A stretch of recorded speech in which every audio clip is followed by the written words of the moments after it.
Today I'm going to try, I was listening to the introduction and I was thinking, oh wow, Maputo Fast Forward or Movement Fast Forward, and we can add many meanings to this acronym that has been used in terms of this conference. And I was thinking, okay, that's where and when I enter. I will enter by situating myself through a reminder to us all that as we fast forward, we have to know where we come from and where we are.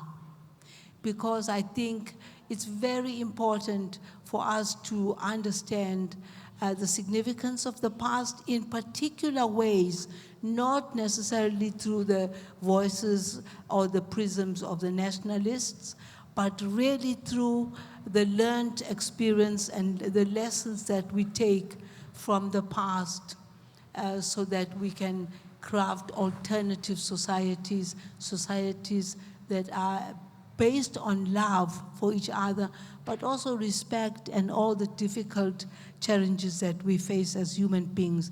And this, for the first time at least, I'm glad to say it's not only about the Africans, it's about all of us.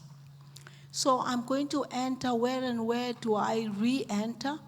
I'm going to enter by sharing with you my journey in exploring a life of sufficiency and joy. I begin at the place where I returned home, quote unquote, 20 years ago. Having been away for so many years, I returned to a place I had fondly carried with me on the many journeys I took across the planet, pursuing the dream of freedom and political liberation that I'm still wrestling from the clutches of patriarchy, and particularly from white colonial racist hegemony in all its manifestations. We know that this region has been shaped and marked in very deep and very problematic ways by settler colonialism, which is persistent. When I returned home 20 years ago, I was exhausted and disenchanted. I was nursing a massive emotional wound caused by the unexpected and untimely death of my son, Mandla Bantu, who had been my best friend and closest ally. He had loved me unconditionally, and he taught me so much in the 18 years when we were together, and who had challenged me fearlessly on every aspect of my radical life. I don't often get that, the challenge, the fearless challenge, you know? And I loved it. It grew me in very special and intimate ways. So besides losing him, additionally, the political landscape of Southern Africa was changing 20 years ago at a fast and unexpected, yet predictable pace. For those of us who had not assumed that independence equated freedom, having observed the post-colonial experiences of the rest of the continent from very close quarters, we had lived in many of the countries of the continent.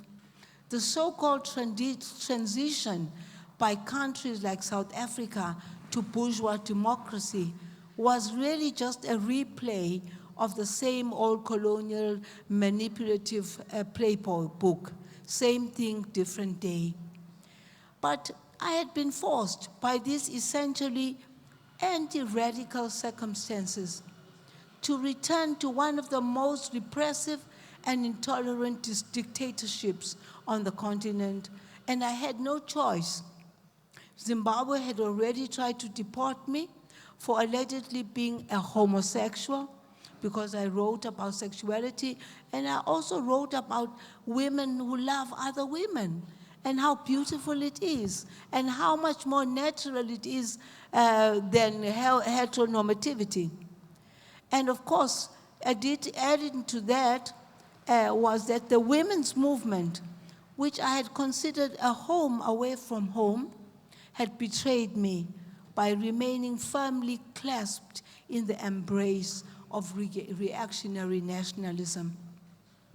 So I was considered too radical, and I was considered a threat to the African culture.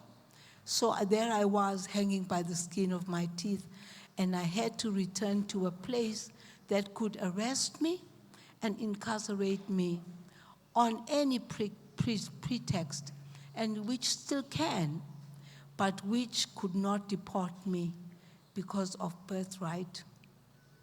Even though that too had been earlier contested for people like me, people of so-called mixed race. So I came home to one of the oldest mountains on the earth, and I prepared myself to begin, or rather to continue, the next phase of my life.